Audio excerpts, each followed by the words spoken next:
I've had a few people mention to me recently that in light of recent events, they think the Founding Fathers would be very upset with cancel culture after they fought so hard for the rights we're supposed to have. But would they? While cancel culture is a modern term, the things it entails, well, while there were no online mobs and hashtags in the 1700s, that doesn't mean they didn't have their own form of cancel culture. So let's take a look at past and present parallels.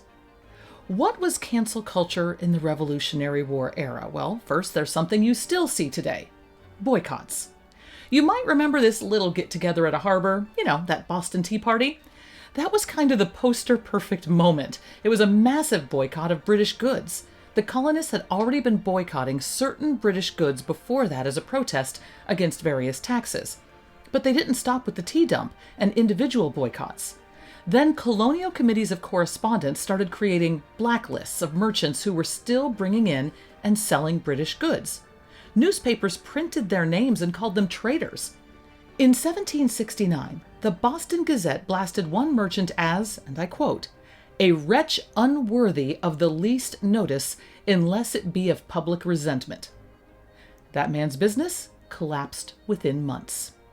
How about the media? Well, in 1775, the committees of correspondence also pressured advertisers to withdraw from loyalist papers, like James Rivington's New York Gazetteer, choking off his revenue. And the door swung both ways. The Crown was not a fan of those not following the rules, so in New York, loyalist officials told shopkeepers they better not advertise in patriot-leaning newspapers like the New York Journal, and if they did, they may suddenly see increased inspections and fines. In Virginia, merchants who supported boycotts were labeled enemies to peace. Their names circulated. They were denied access to royal contracts and protection. And if financial pressure wasn't enough, they also had the mob mentality we sometimes see today.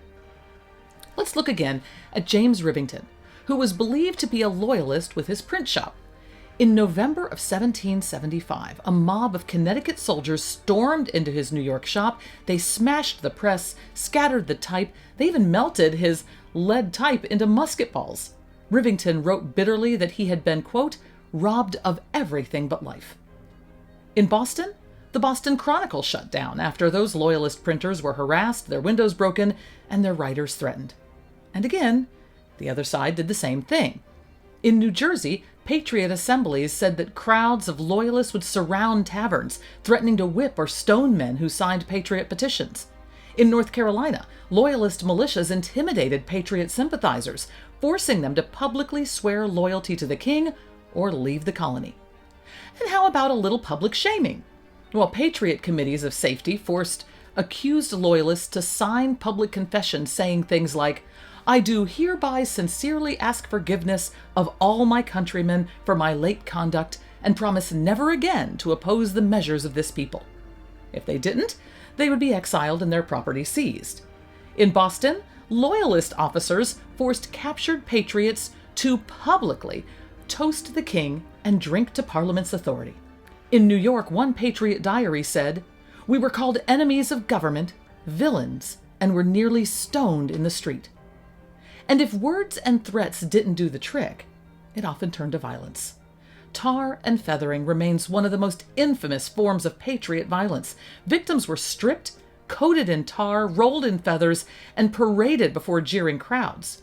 And just so you know, that was hot tar, so it burned the skin. It could result in lasting scars, infections, even death from the trauma. And the loyalists? Well, captured patriots were sometimes tied to whipping posts and beaten. Others were branded. Also, loyalist militias in the South ransacked patriot farms, declaring them enemies of the king and taking their property and the contents as they saw fit. They also threatened hangings. Both sides resorted to physical means to try and crush the other.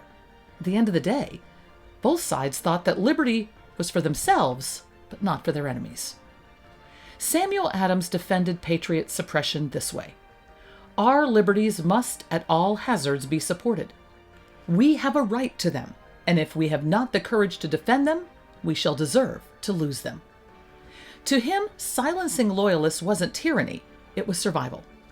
Meanwhile, Virginia's Lord Dunmore labeled patriot resolutions insolent and seditious, and warned Virginians that Anyone standing against the king shall answer it with their lives and fortunes.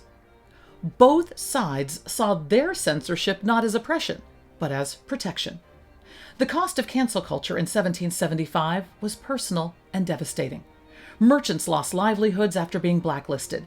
Clergy like Charles Ingalls were driven from pulpits for loyalist sermons. Patriot preachers were harassed in loyalist strongholds. Printers fled to England, Nova Scotia, or the Caribbean to escape mobs. A Massachusetts loyalist summed up the experience like this: "Liberty, I fear, is only for the loudest voices."